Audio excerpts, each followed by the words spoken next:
waddamada dunida ku yaala aad ayaa ay u kala duwan yihiin dhinaca nolosha iyo maciishadaba iyada oo waddamada qaar yihiin kuwa aad u qaali ah halka qaar kalena yihiin kuwa nolol ahaan jaban warbaahinta Al-Jazeera ayaa daabacday maqaal ku saabsan 10 dal ee dunida ugu qaalisan nolol ahaan iyadoo ka soo xiginaysa qiimaynta oo uu sameeyay website-ka Wealthy Gorilla xogtan ku saabsan nolosha waddamada ayaa lagu saleeyay kharashaadka ku bixi kara hal qof oo ku nool goobahaasi la xusay 10 waddan ee ugu qaalisan dunida ayaa waxa kaalinta koobaad ku jirta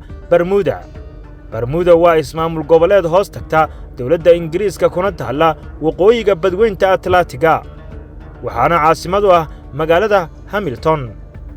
ismaamul goboleedkan aan wali Ingiriiska ka hoos bixin ayaa noqday meesha ugu qaalisan dunida ee qof ku noolaan karo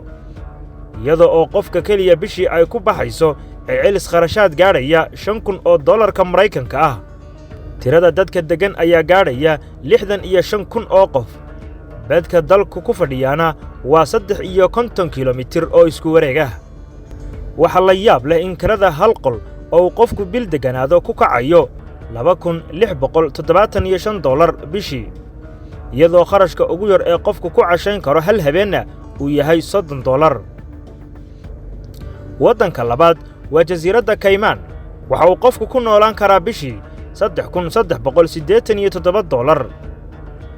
jasiiradaha Cayman ayaa ah sidoo kale ismaamul goboleed hoos tagta waddanka Ingiriiska kuna yaala galbeedka badda Caribbean-ka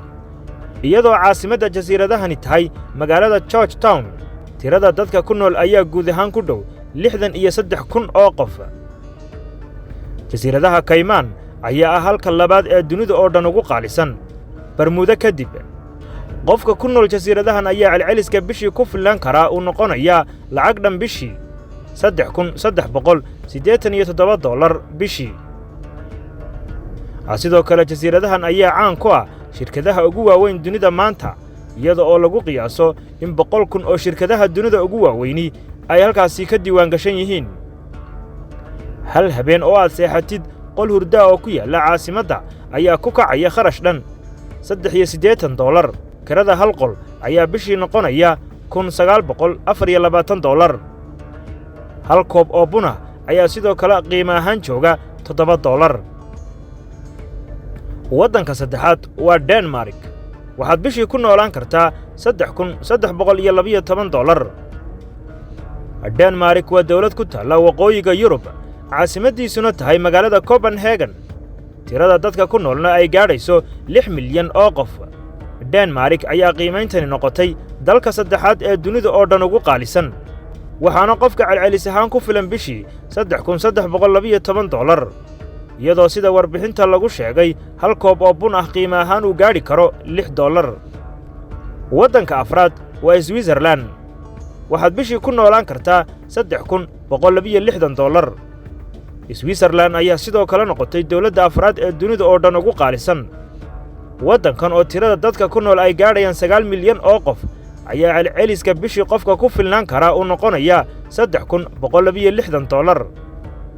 halka hal qol oo hurda bishii uu gaadhi karo $1,366 hal koob oo bun ahna uu noqon karo $5 waddanka shanaad waa Iceland waxaad bishii ku noolaan kartaa $2,802 waddanka Iceland oo ku yaala waqooyiga badda Atlantiga ayaa ah waddanka shanaad ee dunida ugu nolol qaalisan waddankan oo qofka bishii celcelis ahaan ay ku bixi karto lacag dhan $2,800 Mareykanka ah tirada dadka ku nool ayaa gaadhaya 340,000 oo qof nolosha muwaadiniinta ayaa ah mid hoosaysa marka loo eego dawladihii hore ee aynu soo xusnay amaba liistadan ku jira tirada hal qol oo hurda ayaa gaadhaysa $2,263 bishii hal mar oo cunto ayaa sidoo kale noqon karta $12 halka qiimaha koobka bunka ahi uu gaadhayo celceliskii $2.15 waddanka lixaad waa Luxembourg waxaad bishii ku noolaan kartaa $2,751 waddankan aadka u yar ayaa ku yaala galbeedka Yurub sidoo kalena ah waddan bilaabad ah waddankan waxaa ku nool tiro dada oo gaadhaysa 62,000 oo qof. celceliska qofku ku noolaan karo bishii ayaa gaadhaysa $2,751, iyada oo kirada hal qol oo bishii ay noqonayso celcelis ah $1,322. koobka bunka ah ayaa qiimo ahaan celceliskii noqonaya $6. waddanka toddobaad waa jasiiradaha Shahamaas. qofku waxa uu bishii ku noolaan karaa $2,704.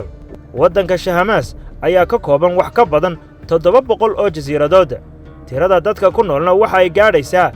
389,000 oo qof. Bahamas ayaa ah dawladda toddobaad ee dunida ugu qaalisan,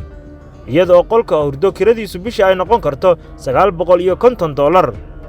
halka mar ee aad cashaysid ayaa waxa ugu yar ee aad ku cashayn kartaa ay noqonaysaa $15 ilaa $20, halka koobka bunka uu ku kacayo $5.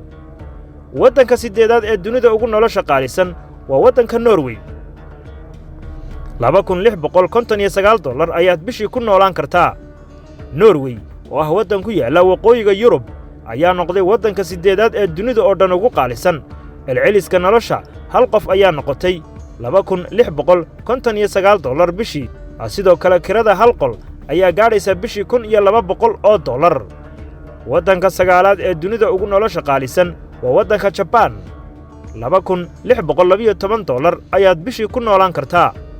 Jabbaan ayaa noqotay dawladda sagaalaad ee dunida oo dhan ugu qaalisan. celceliska qofku ku noolaan karo waddanka Jabbaan bishii ayaa noqonaysa $612 bishii. sidoo kale kirada hal qol ayaa bishii gaadhaysa $1,370, iyadoo hal mar oo aad wax cunto ay noqon karto $15. waddanka tobnaad ee dunida ugu nolosha qaalisan waa waddanka Barbados. waxaad bishii ku noolaan kartaa $2,060. waa jasiirad ku taalla bariga Karibiyaanka,